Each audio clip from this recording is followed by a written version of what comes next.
तो आदि अंत जस कथा है लिख भाषा चौपाई का है, ये जायसी की रचना है।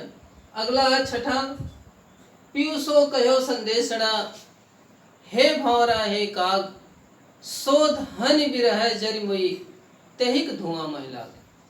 पीयूषो कहो संदेशना, हे भौरा हे काग, शोध हन बिरह जरि मुई, तेहिक धुआं महिला। तो यह बहुत ही महत्वपूर्ण पंक्ति है। यह भी मलिक मोहम्मद जायसी जी की है। यह अक्सर बार बार पूछा जाता है, कभी कभी इसमें पूछ लेता है इसमें कौन सा अलंकार है, तो इसमें हेतु प्रेक्षा अलंकार है। पीयूषो कहो संदेशना, हे भौरा हे काग, शोध हन बिरह जरि मुई, तेहिक धुआं महिला। ये जो है जायसी जी की प्रसिद्ध पंक्ति है, बार बार पूछा जाता है और हेतु प्रेक्षा अलंकार है। तो इनका पद्मावत जो है ठेठ अवधि में लिखा गया है। ठेठ अवधि में लिखा गया है 1945 ईस्वी में, जिसकी रचना हुई है। अब लो नसाने अब न नसीहो, यह किसकी पंक्ति है? यह तुलसीदास जी की पंक्ति है। कप्तावली, दोहावली, विनय पत्रिका, रामलला नाछू, ये सब इनकी प्रसिद्ध रचनाएं हैं। केशव कह न जाए का कहिए, यह जो है किसकी पंक्ति है? यह भी तुलसीदास जी की पंक्ति है। केशव कह न जाए का कहिए, तुलसीदास जी की पंक्ति है। अगला है, निर्गुण कौन देश को वासी, तो निर्गुण कौन देश को वासी, यह पंक्ति सूरदास जी की है। निर्गुण कौन देश के वासी, सूरदास जी की पंक्ति है। और सूरदास के गुरु का नाम है वल्लभाचार्य। इनकी जो है साहित्य लहरी, सूर सरावली, ये जो है सूर सागर, ये सब प्रसिद्ध पंक्तियां हैं। और ये जो है कृष्ण की बाल लीलाओं का वर्णन किए हैं और इनके गुरु का नाम है वल्लभाचार्य। तो अगला है, पुष्टि मार्ग का जहाज जात है, जाको कछ लेना हो सो लेओ। तो पुष्टि मार्ग का जहाज जात है, यह भी बहुत महत्वपूर्ण प्रश्न है। पुष्टि मार्ग का जहाज जात है, जाको कुछ लेना हो सो लेओ, ये विठल नाथ जी का कथन है। बेहद बहुत ही महत्वपूर्ण प्रश्न है, इसलिए इसको भी याद कर लेंगे। पुष्टि मार्ग का जहाज जात है, जाको कुछ लेना हो सो ले। अब जो है अगला प्रश्न है, देखिए,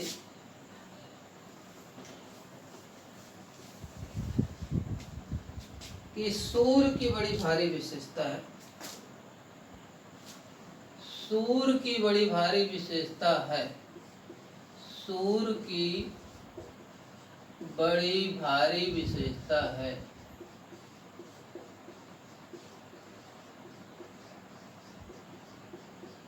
भारी विशेषता है नवीन प्रसंगों की उद्भावना। नवीन प्रसंगों की उद्भावना, यह कथन किसका? सूर की बड़ी भारी विशेषता है नवीन प्रसंगों की उद्भावना, यह कथन किसका है? तो देखिए, ये कथन है आचार्य रामचंद्र शुक्ल का। आचार्य रामचंद्र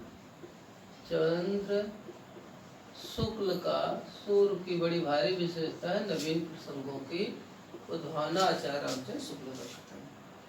फिर अगला है, इन कृष्णोपासक कवियों ने जीवन के प्रति अनुराग जगाया। इन कृष्णोपासक कवियों ने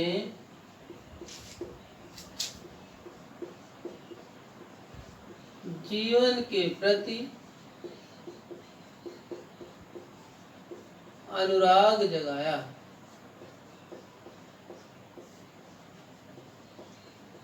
इन कृष्णोपासक कवियों ने जीवन के प्रति अनुराग जगाया, यह किसका कथन है?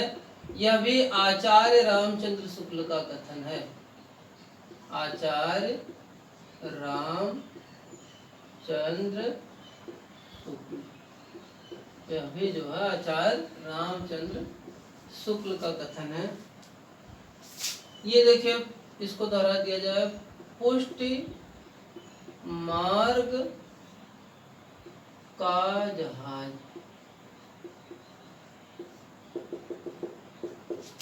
ये जो है विठल नाथ जी का है।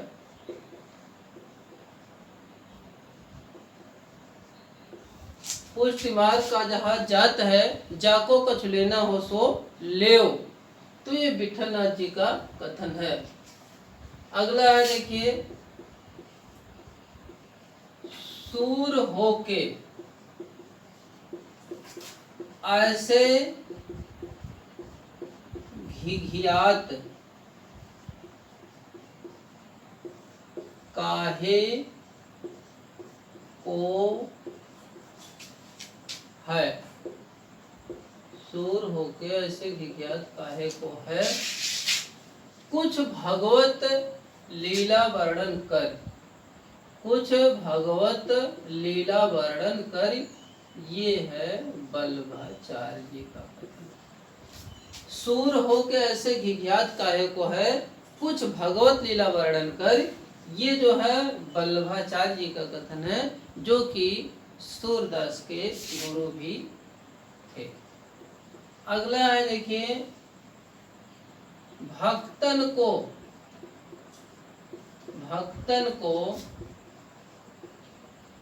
कहाँ सीकरी सो काम।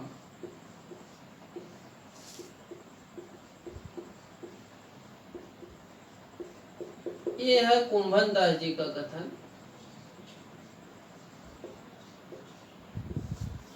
भक्तन को कहाँ सीकरी सो काम, आवत जात पनैया टोटी बिसर गयो हरिनाम। तो ये भी महत्वपूर्ण प्रश्न है कि भक्तन को कहाँ सीकरी सो काम, आवत जात पनैया टोटी बिसर गयो हरिनाम। यह कुंभन दास जी का प्रसिद्ध कथन या पंक्तियां हैं। अगला देखिए, मुरली बजाए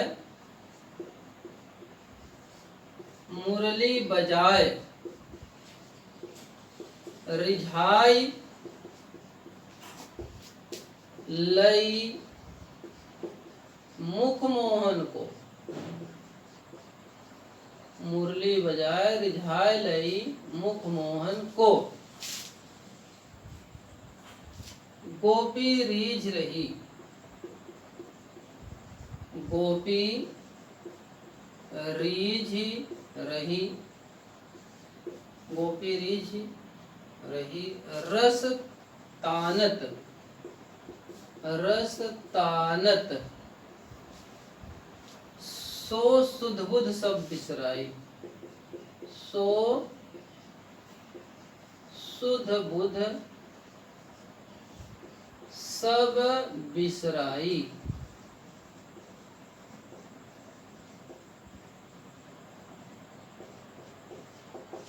चलिए, मुरली बजाए रिझाए लई मुख मोहन ते। मुरली बजाए रिझाए लई मुख मोहन ते, गोपी रीझ रही रसतानस सो सुध सब बिसराई। ये जो है प्रसिद्ध पंक्तियां हैं बैजू बावरा की। बैजू बावरा की प्रसिद्ध पंक्तियां हैं, मुरली बजाए रिझाए लई मुख मोहन ते, गोपी रीझ रही रस तानत सो सुध बुध सब बिसराई। ये जो है बैजू बावरा की